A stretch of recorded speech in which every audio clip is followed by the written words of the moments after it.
Some people will have a weaker mentality. Some people will have a stronger mentality. It just depends on your DNA. If you don't involve the kids at a very young age, they're not going to do it. They're just trained to be another hamster on another wheel. You need that partner in your life, an understanding person who says, go and do it. You will go and conquer. It's so powerful. Everyone's on their own race. Enjoy every day. Every day should be fun. And if you're not enjoying it, then you're in the wrong profession. Carry out your promises. Don't people over.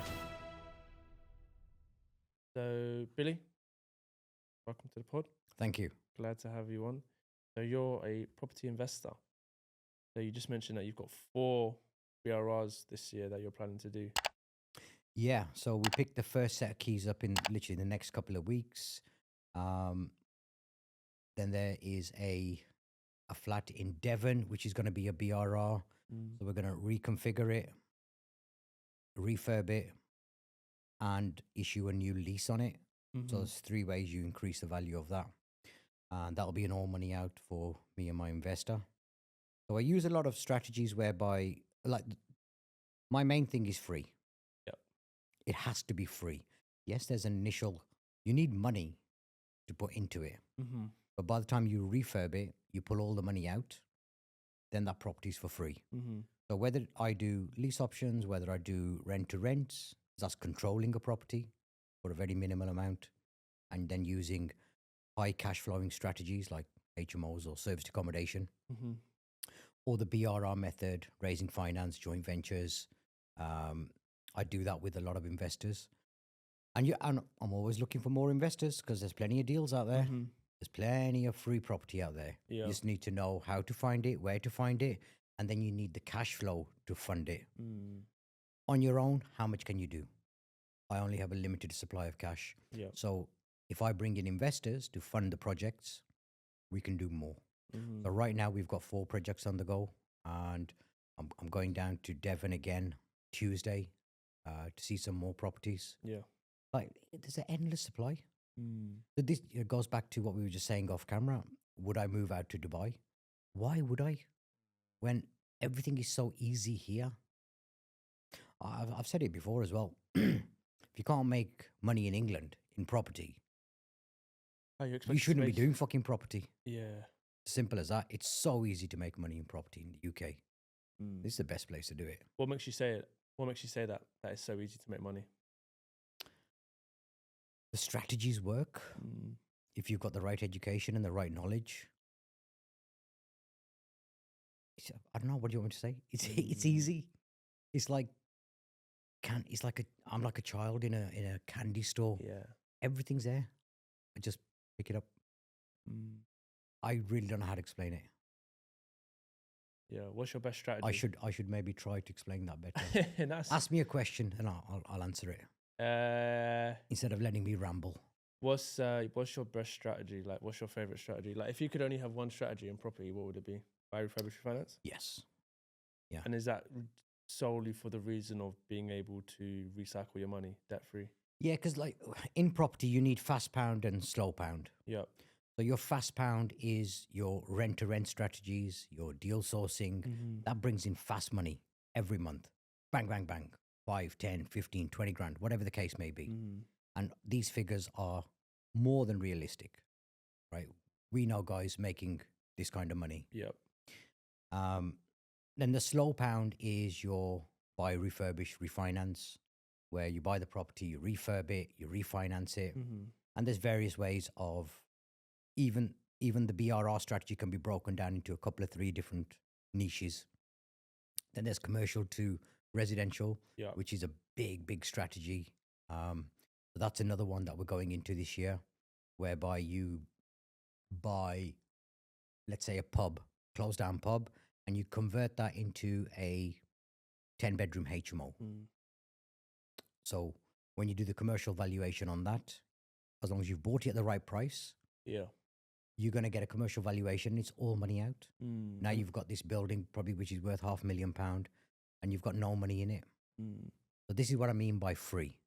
Yeah. So by the time you refinance with the bank, everything that you've put into the deal, you get back.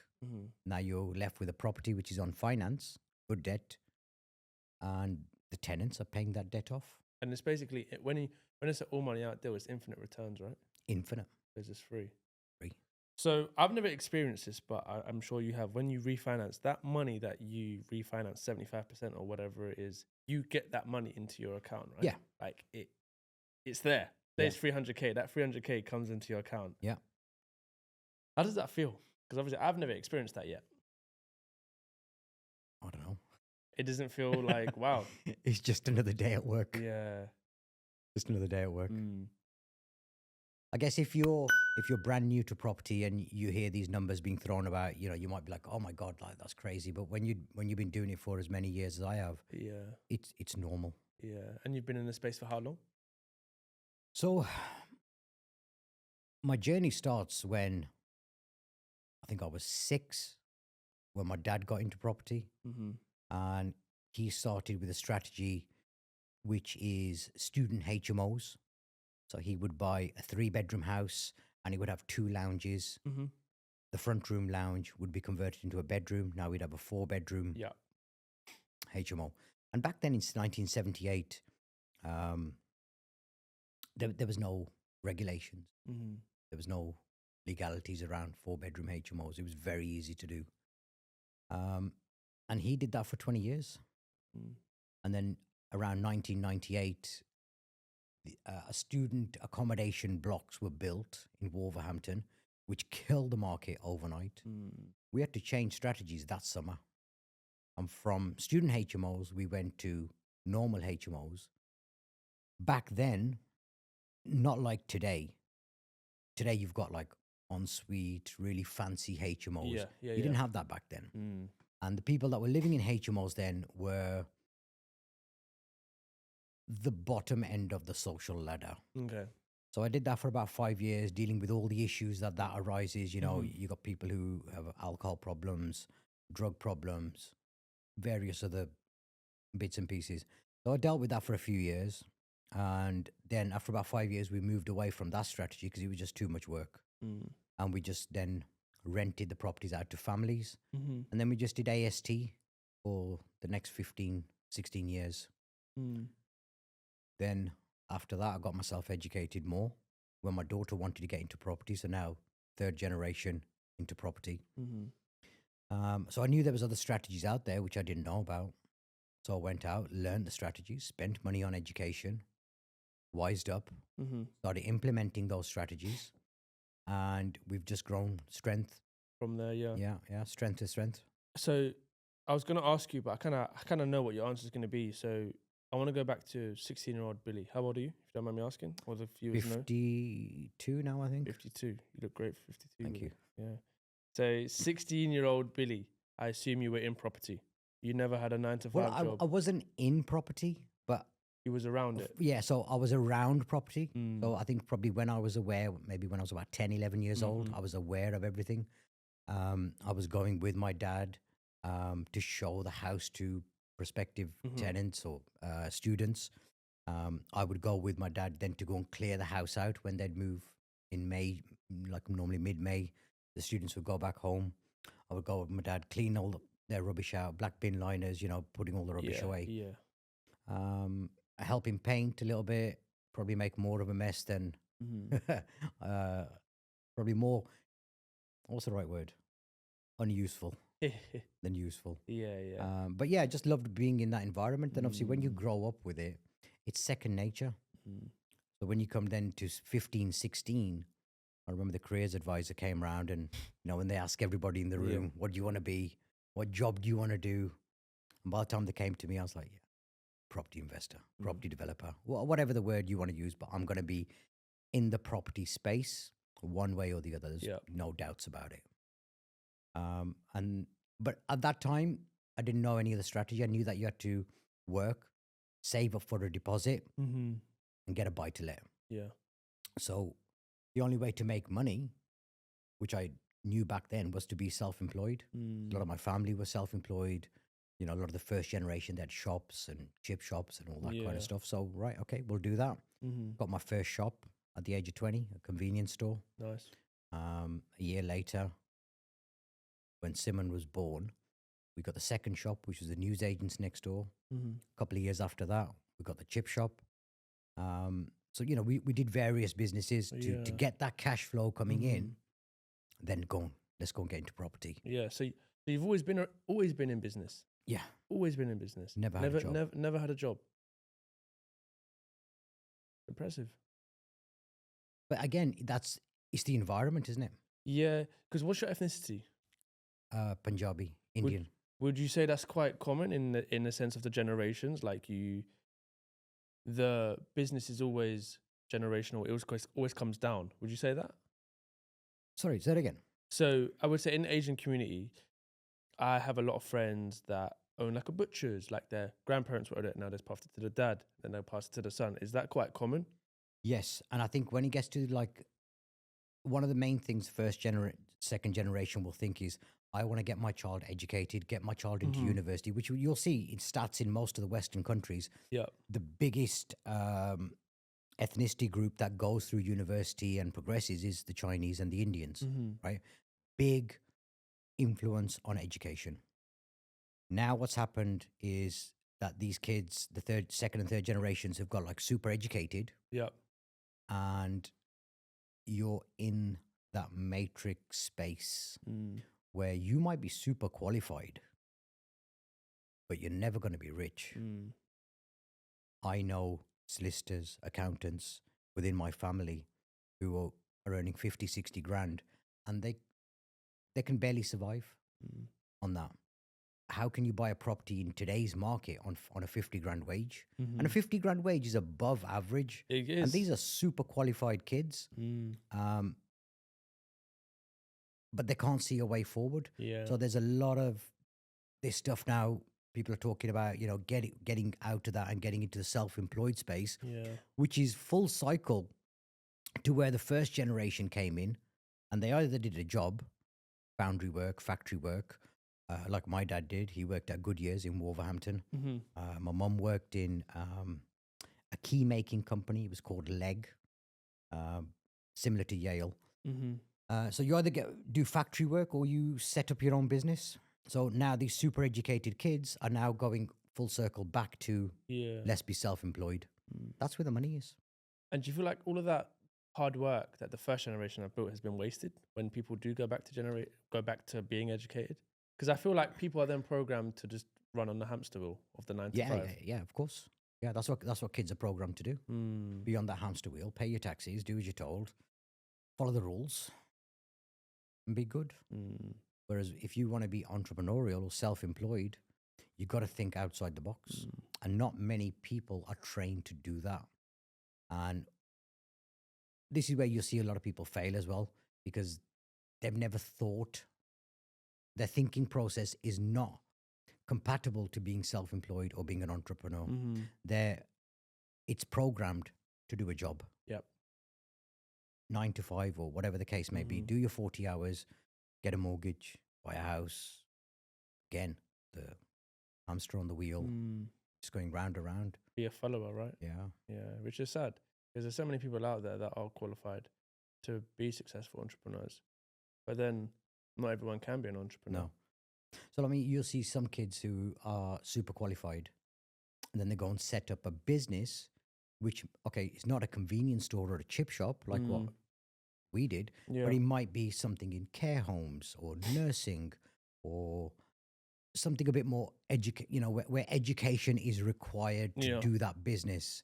But they will set up maybe like a traders, maybe on the stock market. I don't know. But something where the education is required. Yeah.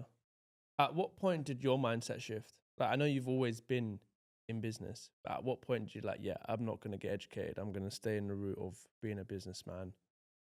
Was there a particular point I don't think there was ever a shift.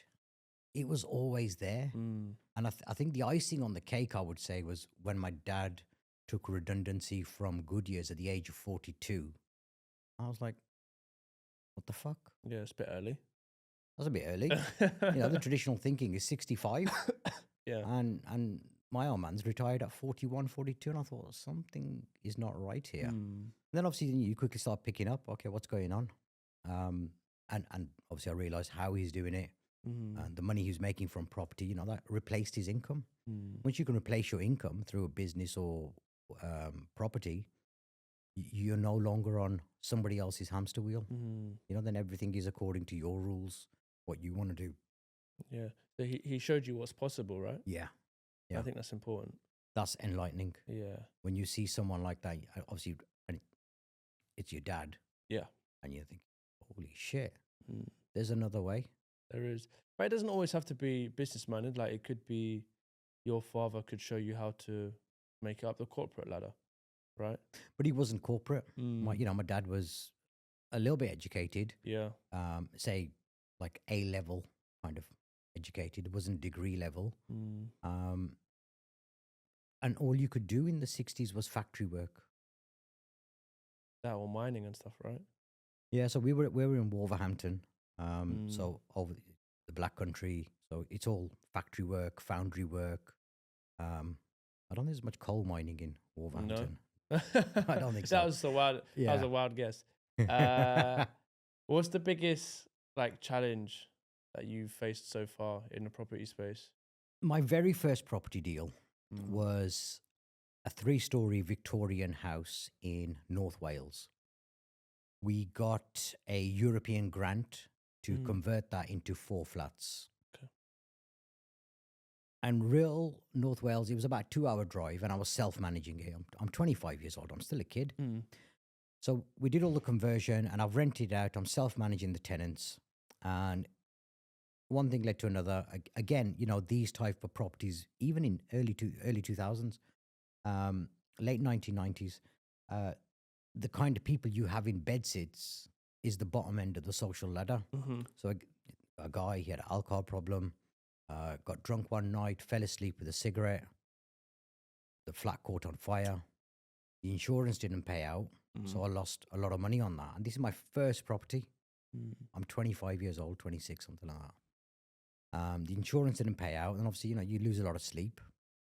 And I went to the doctors. Can't sleep. I'm stressed out. Mm. He gives you a little prescription. Take these pills, and I look at it and think, what's the word? Antidepressants. Antidepressants. Mm. So that went straight in the bin. A couple of Yeah. days later, I'm all right. Yeah. All right. I ended up selling that property. The money came into my account. I think I sold it for 35,000. I paid the bank loan off, which was about 20. 10,000 came into the bank. I mean, the property was valued at 65, 70 at that time. I lost half of the value. So 10 grand, I paid the loan off. The balance dropped into my account. That's very same week. I found another property in Wolverhampton, and I went out and I bought it. Mm. Still got it today. I bought it for 35,000. Today it's worth 210, 220, something like that. Mm. But the point of the story is that whatever knockback you get, got to get straight back on the horse. You got to tame it. Mm-hmm. Otherwise, it will tame you. And if you get tamed, then what's your alternative strategy to that? Is go and get a job. Yeah. Because basically life has just beat the shit out of you. Mm-hmm. So you've got to fight back. And I think that's the issue with most people, is what you just explained there. They let their situation tame them, and they say, "Oh, fuck this! I can't do this. It's too hard. It's too tough. Too tough." Yeah. Would you say the society is weak? Is getting weaker in relation to they have a step back in their business? I can't do this. This is not for me. Let me go back. I don't know if it's getting weaker. I've heard people say this on social media and on podcasts and stuff. Society's getting weaker. Maybe it is. I don't know. But there's always people like that. Always has been. There always will be. Some people will have a weaker mentality. Some people will have a stronger mentality. Just depends on your DNA. It depends who you are as a person, your upbringing, your surrounding, what your parents are like, that whole nurture environment of how you grew up. When I was 12, 13 years old, I was my dad's translator. So I would go to the bank with him. I would go to the solicitors with him, go to the accountants with him.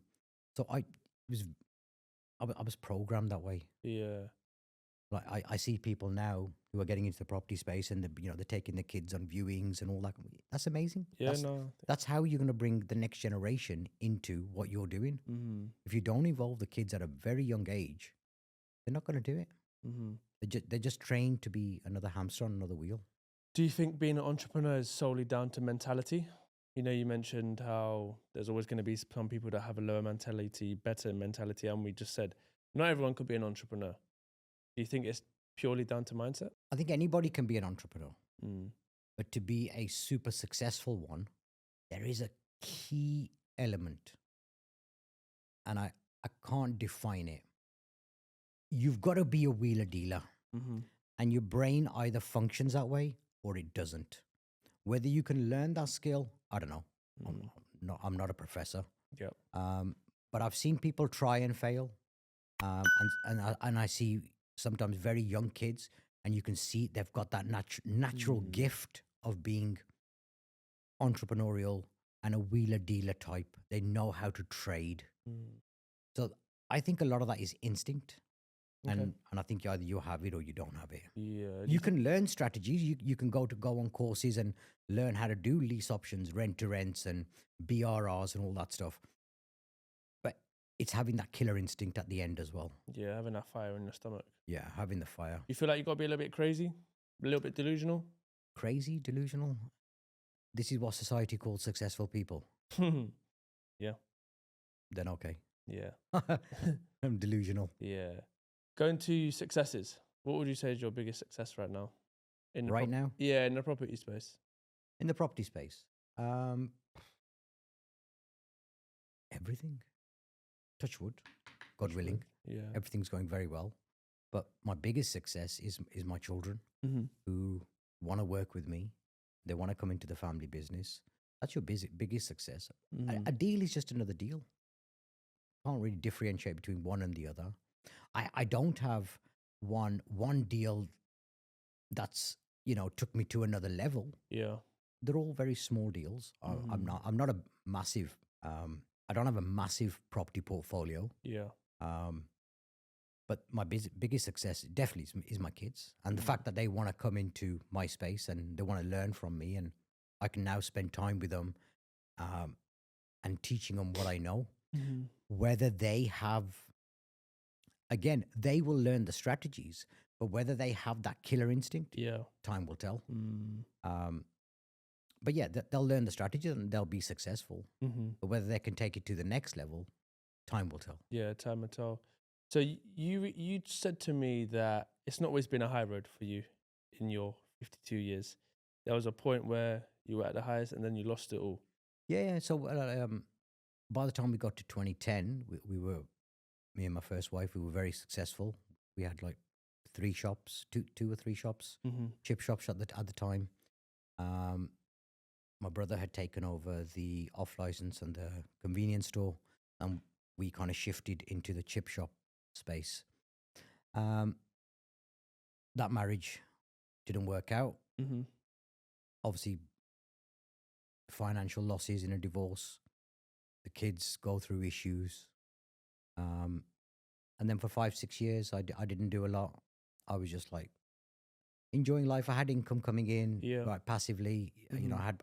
I still had some properties, but I went down more of a darker route, and then I met my second wife. I came out of that darker route, Mm-hmm. and then back onto the road of what I should be doing. Yeah. So that 8-9 years was kind of wasted for me. Mm-hmm. But yeah, sometimes the right person comes into your life and they put you back on track. And that definitely happened with my second wife. Yeah. So you mentioned that 5-year period.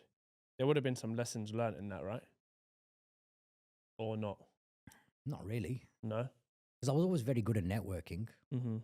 and I was just doing a lot more networking, but in a different environment, Okay. in a different space. I still learned a lot of things during those 5 years. Like, I'm not an idiot. Right? These skills are transferable. Yeah. So whether you're in the dating space or whether you're in a business environment or whether you're talking to some property people, it's all the same kind of thing, Yeah. right? It's all transferable skills. Mm-hmm. You just transfer one networking skill to another. Another, yeah. Yeah. But when I say what lesson was learned, like within yourself, nothing to do with property, like what did Billy learn about himself? Because you would have learned some things, right? Yeah. Within So yourself. I think after the divorce, I definitely felt life had actually beaten me. Okay. I was on a bit of a low, and I was like, I've had enough of business. I'm not going to do any more. And I've got a few properties. I was looking at places to go and retire. Like, looked at India, looked at Thailand, the Philippines. Like, I'm making a couple of $3,000 a month. That's more than enough money to go and retire in another country. Not in England. You can't retire in England for on £2,000-3,000, but you can in the East. So I was looking at these avenues, and I definitely felt that life had beaten me. Then, by chance, God didn't want me to go. And maybe everything I went through was the lessons that I needed to learn to be on the path that I'm on today. Because the path I'm on today goes back to your original question. What did you learn?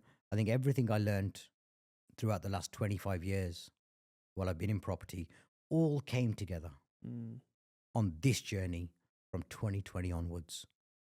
And I think I finally grew up. I think in my 30s, I was still going through like a Peter Pan syndrome.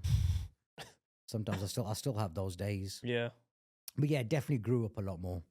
I stopped drinking, stopped going out, stopped clubbing. So I took all that crap out of my life. Yeah. When my second wife came in. And, they say behind every successful bloke, there's a powerful woman. And for me, in this case, definitely my second wife. Shout out to you, Pooja. Love you long time.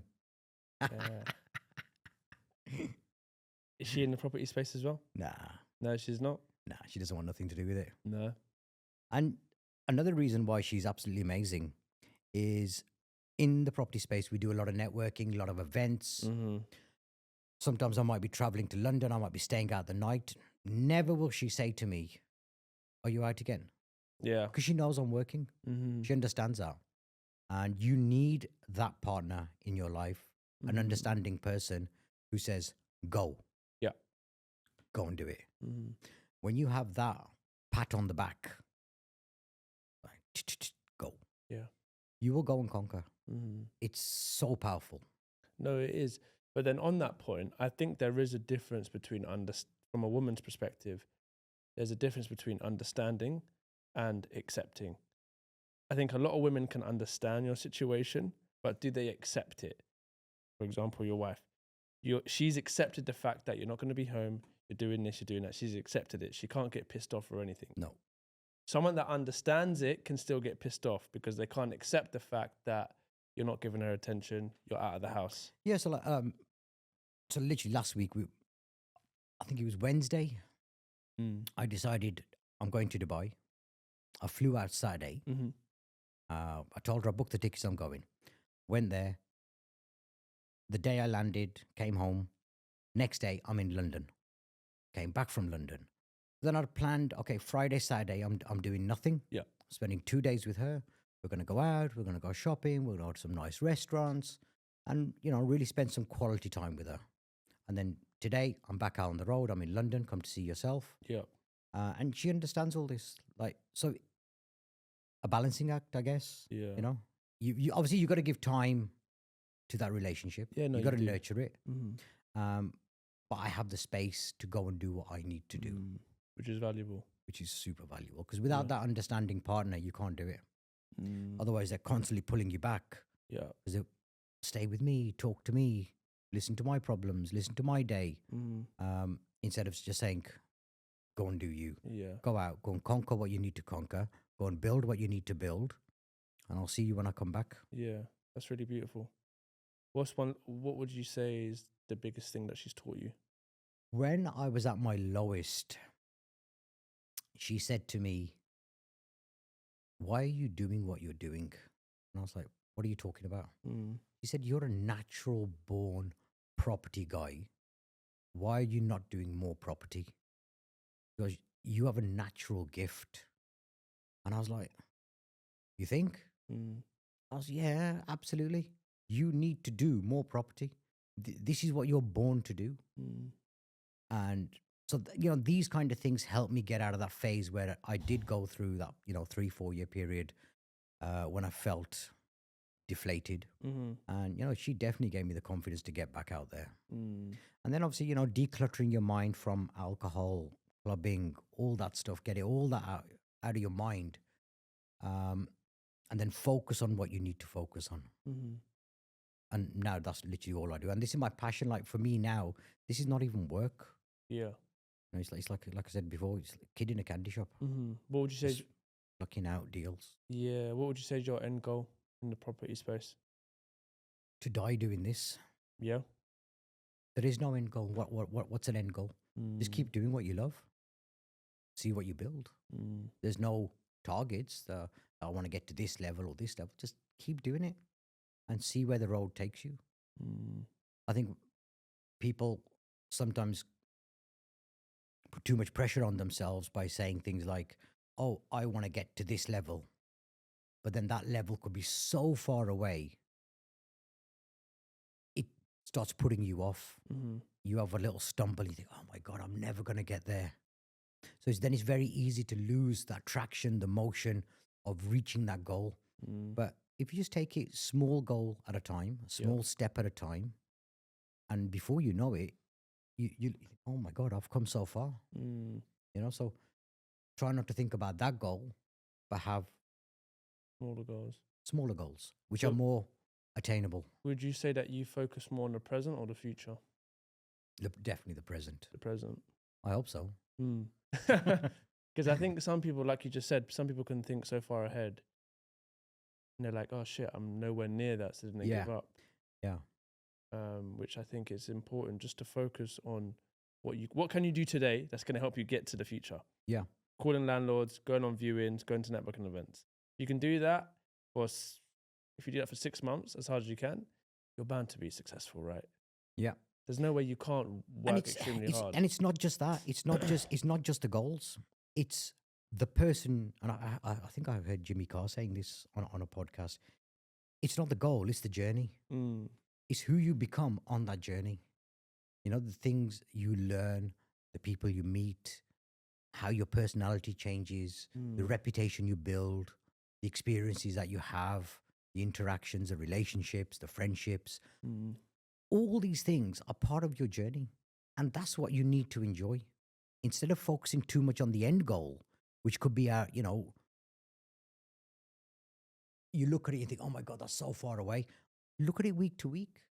Like this week, I was looking forward to coming and seeing you. Mm. You know, that's a goal. Yeah. Next week, there's another small goal. Mm-hmm. I'm going to London on a networking event Thursday night. We'll be staying there the night. Mm-hmm. That's the next goal. Yeah. I'm going to go and do that. In between, I've got little goals like jobs to do. But yeah, like have events in your life. Plan holidays, little weekends away.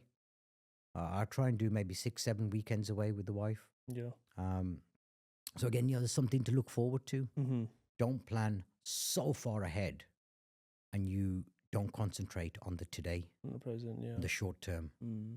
And I think if you concentrate on today and the short term, I think it makes the journey much more enjoyable. Do you celebrate small wins? 100%. Yeah. 100%. Like every night, if I'm not working, me and my wife will go out for a meal. Nice. Just a little win.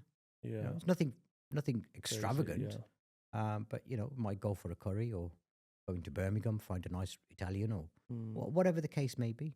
But it's just something to do, and she's looking forward to it. I'm looking forward to exactly. it. You know, you get dressed up for the occasion, make a night of it, and so for her, then that's a win for her. And I think a lot of wives would appreciate that if they could go out more, get dressed. Like, who doesn't like getting dressed up and going out for a nice meal? Like everybody loves that.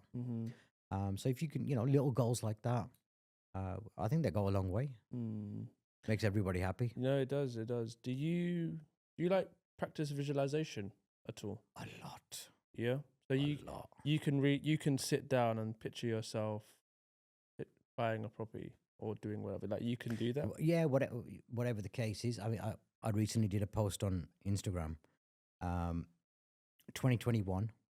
I was looking at some Mercedes cars, and I wanted to upgrade from my old Mercedes to a newer one. And I had a picture in mind of what I wanted. I had it in my phone, and I was like, "Oh, this is amazing! So beautiful! Such a beautiful car." Took me 2 years. Yeah. To make that a reality. So I visualized it. I had it in my phone. Some people have a dream board or vision board. I think that, yeah, very important to have that. Make it come true. Have a dream. Think about it. Visualize it. Visualize yourself having that, Yeah.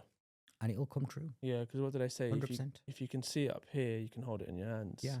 Everything's in here. Yeah. Like, since I was 25, I've wanted a Bentley. Mm-hmm. I haven't got one yet. Yeah. But since I was 25, I wanted one. Mm. And God willing, one day I'll have one. Mm. But it's then justifying the cost of a Bentley. Yeah. It's not just buying it, it's then the insurance, the maintenance, the fuel, everything that goes with that car. Yeah. But yeah, one day the plan is to have one. And I've got pictures of what I want in my phone. I look at it time to time. I visualize it. Yeah. There's absolutely no reason why it won't come true. I don't doubt it for a minute. Yeah. Because I think a lot of people, speaking about this with another guest, they look at their results and that dictates their actions, which then ultimately stops them from accomplishing their goal. And what I mean by that, let me expand. They look at their results, they don't have the money. So the self-doubt builds in, I can't do it. So then now they don't take action. Whereas if you just change your thoughts to say, I am successful, and you physically, mentally, spiritually believe it, and you feel like you can, the actions will change, which will inevitably change your results. So I think people focus on the results too much rather than their thoughts. And like you said, it's all up here. You can tell yourself that you want a Bentley and you visualize it. By law, it has to happen. Yeah, it will. And it's not just visualizing it. It's then putting the work in Exactly to make it happen. Mm-hmm. So if it actually isn't even that difficult for me to get a Bentley. Yeah. Like, even if I just thought, okay, this car's going to cost me $2,000 a month, right? If I get something on finance, the fuel, the insurance, everything, about $2,000 a month, right?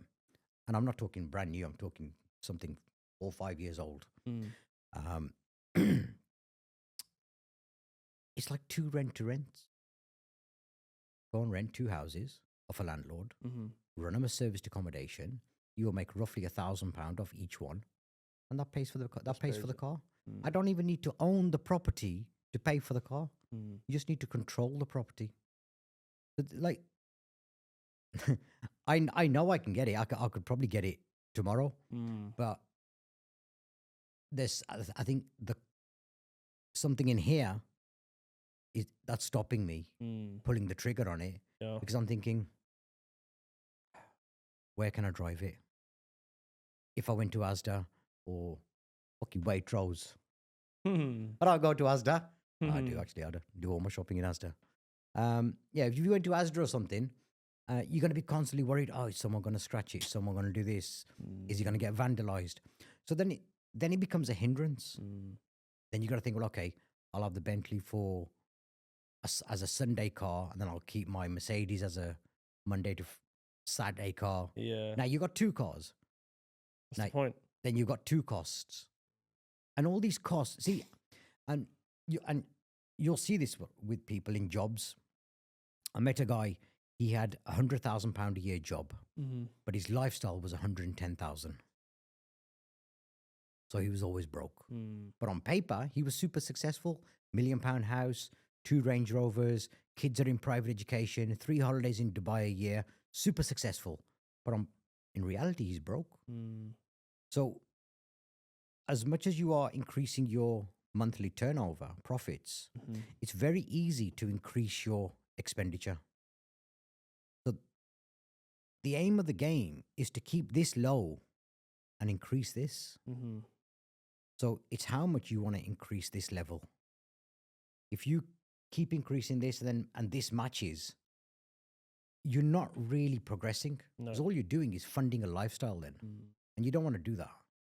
Do you think that numbers in that, what we just explained, numbers doesn't matter? Because you could be on 100, you could be on 100K, but if you're spending 120, the numbers are. What's the point? It's irrelevant, isn't it? Yeah. Then you're a slave to that pound. But I think it's so difficult. You've got to have a level of discipline to be on that money and keep your expenses low. Yeah, it's a mindset, isn't it? Yeah. And it's people trying to live a lifestyle or show other people that they're living a lifestyle. And again, this is not just down to social media. I mean, people have always been like that. You know, the phrase is old as anything, like, you know, keeping up with the Joneses. Mm. Now, that phrase was around before Instagram, whatever Mhm. came about. So people have always been like that. Yeah. You know, what's a neighbor driving? You know, where are they going on holiday? That mentality's always been there. It's Mm. up to you to control those urges. You have to control the purse string. Yeah. And again, you know, that again comes from a powerful woman. Yeah. Because if you have the wrong type of marriage, and all she wants to do is spend, and all you want to do is spend, well, that's what you're going to do is spend. Mm. Now, my first wife and my second wife, very luckily for me, you know, they're both grafters. Yeah. They were both savers, not extravagant. My second wife's a bit more extravagant, actually. You know, but she has a job, and any extravagances she wants, she pays for it herself. Mhm. You know, but yeah, both my wives have been very good with money, very good savers. Always think twice about spending large amounts of money, Mhm. and this is another key element to your success Yeah. is who's around you. And it's not just like your friends and family and outside, in your house, who's Mhm. around you and what's their mentality. What do they want to do? Mhm. Because if their mentality is such, then you're going to be influenced by that, and you give into it very easily as well. Yeah. Exactly. You know, who wants to argue every day? Yeah. You don't want to. You don't want that. Let's your whole journey. If you could describe it in 3 words, what would those 3 words be? Up and down. Up and down. There you go. Up and down. That's an entrepreneur's life, up and down. Yeah. You have your good days, you have your bad days, you have your wins, you have your losses, but stay on the path. Mm. The path is never going to be easy, and it's not going to be a downhill race. It's an uphill race. Mm. You know, some days are going to be harder than others. You'll have moments, but with those bad moments, you have good moments as well. And it's very important to celebrate the wins and don't focus too much on the losses, Mm. because losses are going to happen regardless. Yeah. We were speaking about this on the other pod. Why do you think it's so easy to focus on a negative rather than a positive when they both require the same amount of energy? I think it's people's mindset. Mm. People's mindset. So again, going back to, you know, if you want a luxury item, how do you, and if you think, oh, I can never do that, I can never get it, it's that mindset that they can't, Mm. or they shouldn't, or maybe they feel, what's the right word? That they don't deserve that item. Yeah. They don't deserve this bit of luxury. Mm. So there's something in their mind that's stopping them. But if you believe that you deserve these luxuries and you deserve this success and you're grafting hard, I mean, look, I've always worked 7 days a week. Somebody said to me around Christmas time, when are you breaking up for Christmas? I'm like, what the fuck are you talking about, breaking up for Christmas? We don't break up for Christmas. We work 7 days a week. Mm. It's all I do. So if I'm working 7 days a week and you're working 9 to 5, and say you're in property as well, you're working 9 to 5 and I'm in property, I'm working 7 days a week, every moment I'm awake, how are you going to be more successful than me? Mm. It's impossible. It's impossible. I'm doing double the hours. So if you're doing 6 hours a day and I'm doing 12 hours a day, there's a massive difference there. Mm. I'm not great with maths, so those would have told you what those numbers Yeah, came nor to. am I. So it's fine. But it's fucking double. Yeah, exactly. It's double the effort going in on my side. Mm. So I know I'm going to be successful. I mean, touch wood, you know, anything can happen tomorrow. Mm. So don't want to be tempting fate. But, you know, if you're doing all the right things, making the right moves, and you're careful along the way, there's no reason you shouldn't be successful. Mm. Have you ever had any moments that have held you back? Yeah, just that period when after my divorce, Mm. that period was a 5-6 year period where I was on a lull. Did you think you were going to get out of Even in that lull, I still bought a couple of houses, it? Yeah, exactly. but I didn't, you know, I wasn't pushing as hard as I should be. Mm. Not like what I am now. And I was talking to a kid a couple of weeks ago, and he's like 27, and he's got 5 rent-to-rents. You know, he's making a few grand. I'm like, okay, cool. Like, what are you doing now? He goes, yeah, I'm just chilling. I get up at 10:30, 11. I'm just chilling. I'm like, okay, well, what's going to happen when your strategy dies or the market changes or the government brings out new rules and regulations and you've got to switch overnight? What are you going to do then? Like, I don't know. Well, mate, you're going to get fucked. Yeah. That's what's going to happen. I'm like, I'm 52. I get up at 6:45. I drop my wife off at the station at 7:30. I'm in the gym by 7:45, 8 o'clock. Come out of the gym at 9. And then I start my day. Mm. And you're getting out of bed at 11:30. Mm. Again, how are you going to compete with someone like me? Yeah. So, and I'm not saying that, to be arrogant or anything. No, It's no, like, not at it's all. just simple maths. Mm. If one person's doing 12 hours a day and one person's doing 6 hours a day, how can the guy who's doing 6 hours be more successful than the guy who's doing 12? Mm. The numbers just don't add up. Don't add up. And would you say that's a generational thing? Because like now, I think it's a fucking lazy ass chromosome thing. Just But- fucking lazy. But the reason I say generational, because do you feel like nowadays people are like, oh, once you've made your money, you can chill, you can relax, you can buy the nice cars, you can go on a nice Chill and do what? holidays. Exactly. I couldn't think of anything of worse than chilling on a beach Yeah. for more than 10 minutes. You feel like you always have to be busy. I like to be busy Yeah. because I enjoy it. Mm. To me, this is not a job. Mm. I enjoy doing this. It's the hustle, it's the journey, it's the meeting people, having a laugh and a joke with them, see what they're doing on their journey. You're sharing successes, you're sharing losses. Mm. Oh crap, this happened to me. What do you think? How could I have dealt with this better? Or I'm giving advice to people. So this is the journey, Yeah, exactly. and I enjoy it. Yeah. Like, having a day off is a nightmare for me Mm. because I have to go shopping. It's a great mentality to have, to be honest. And I wish Yeah. a lot of people, I wish I had that mentality. And I'm I working see towards some it. people come into the property space because they just want to get out of their 9 to 5, Mm. which is fair enough. If your target is to make 3 grand, replace your job, Mm. and you want to sit at home and do fuck all, great. Yeah. That's you done. But that's the level of your mentality. If you want to create generational wealth and you want to be like full time in property and you want to be doing BRRR strategies and lease options and serviced accommodation and guest relations and management and anything to do with property, then it's a full time game. Mm. Winning is a full time business. Yeah. So again, it's different mentalities, different people. I'm not saying one's right or wrong. Yeah. Again, it's down to your upbringing, it's down to your DNA, it's how you're Mm. programmed, whatever you want to call it. Like if you're happy making 3 grand and sitting at home and watching Netflix, cool. Yeah. You do you. Exactly. Well, you're out here grafting. I'm out here grafting. I'll do me.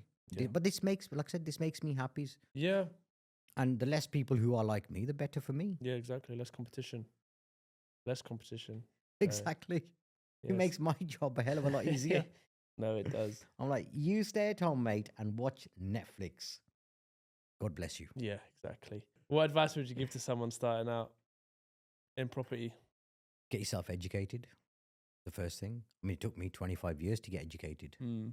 So even though I was doing property for 25 years, I knew there was other strategies out there which I didn't know about. Because I always kind of like, watch what people were doing.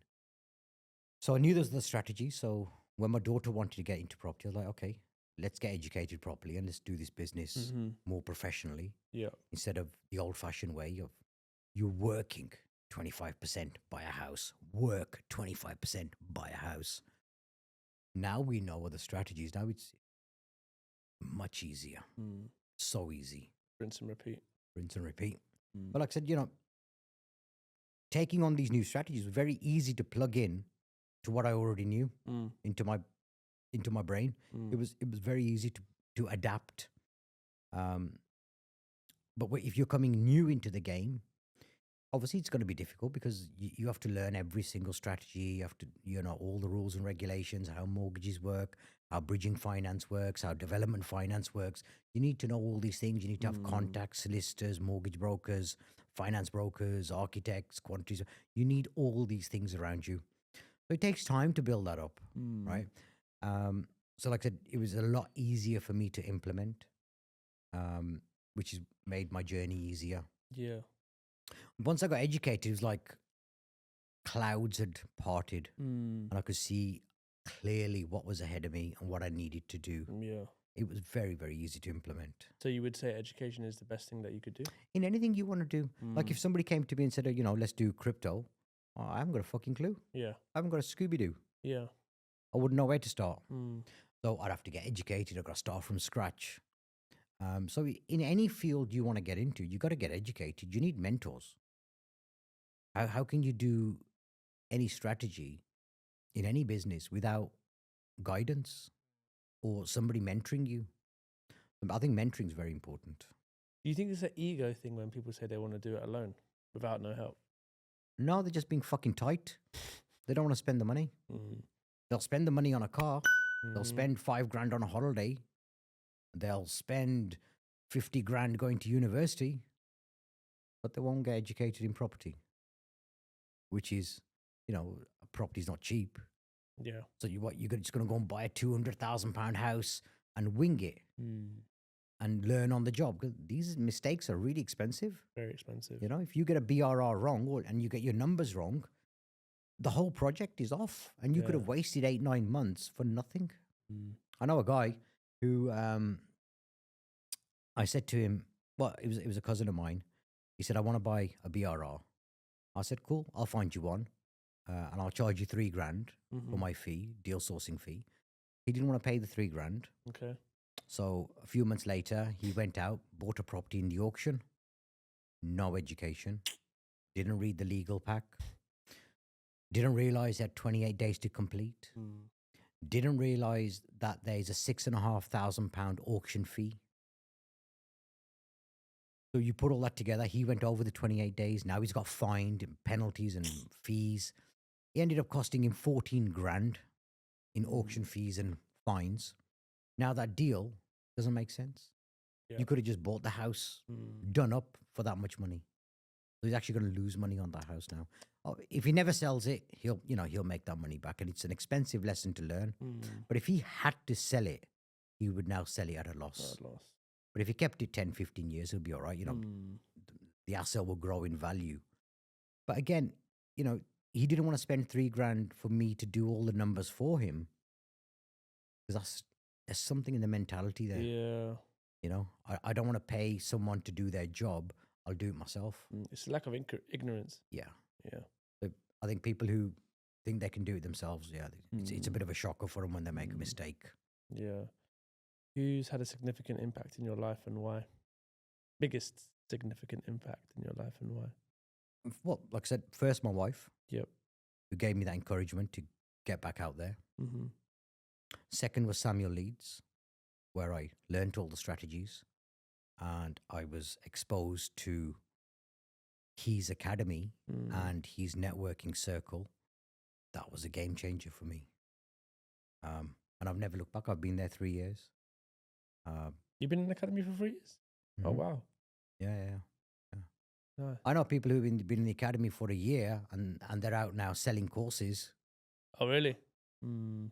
They haven't done a single BRR, but yet they're out there on social media.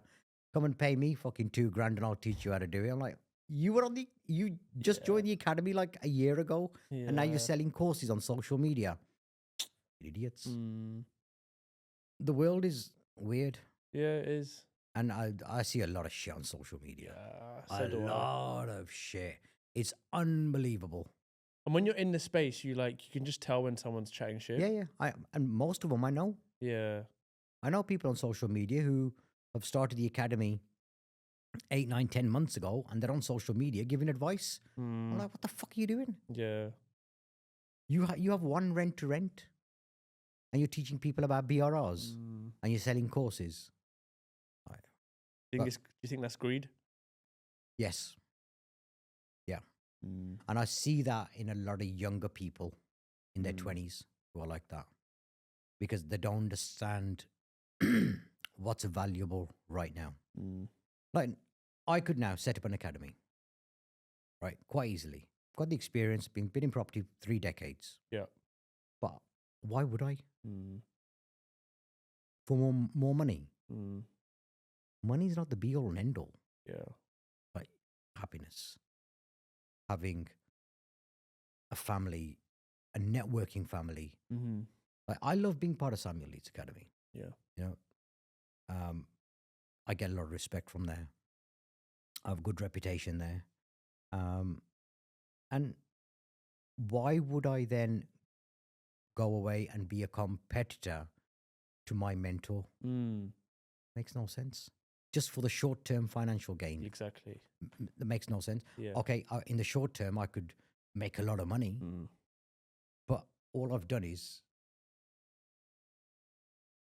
kind of like compete against my mentor. mm, And I should give him that respect for being my mentor exactly. instead of being his competition. Mm, For me, it's more valuable being in the academy than being against the academy. yeah, 100%. So yeah, that's where my place is. Yeah, and then you've got to. That's another thing that you've got to focus on to build, right? Yeah, there's plenty for me to do within the academy. Exactly. There's so much. I don't need to reinvent the wheel by creating another academy to No. compete against Samuel Leeds. Yeah. When I look up to the guy, his family's amazing. His brother works in the academy. His mom, they give me a lot of love and respect, and so I find that very unethical. Yeah. No, I agree. What's one quote that you live by? One quote that I live by. I don't know. There's so many great quotes out there. Mm, What I normally say to my kids is, look after your reputation. The money will find you. mm, Be valuable to others. The money will find you. Be an asset. mm-hmm. As a person is the most valuable thing. Mm, Money will come to you. yeah. If you can be valuable to someone, if I came to you and said, look, you've got some money, I've got the knowledge and the experience, I know where to find the deals, let's go and get some properties for free, Mm-hmm. right? And I could show you how to gain property for free. Now I'm valuable to you. Yes. My knowledge and value is actually more important than the money you've got in the bank, Mm-hmm. because you got money in the bank, but you don't know what the fuck to do with it. Yeah. You haven't got the knowledge and the experience. I've got the knowledge and experience. Say, okay, let's put that money to use. Now let's create some assets. Mm. We refinance, put all the money back out. Now you got houses for free, flats for free. One of the flats I've bought, it's on the Devon coast. Okay. People would die to have a flat on the coast. Mm. And I've got one which is not going to cost me a penny. By the time we refinance it, pull all of our money out, it's free. Yeah. And then it's just forever, isn't it? It's infinity. Would you say that's the biggest tip in raising finance? Is be an asset. Be an asset. Yeah, always.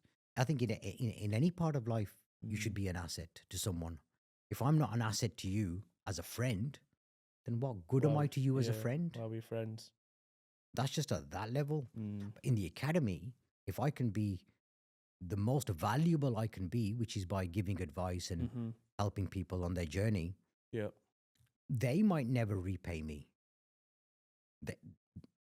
Somebody's just joined the academy. What can they possibly do for me? As in knowledge, Yes. right?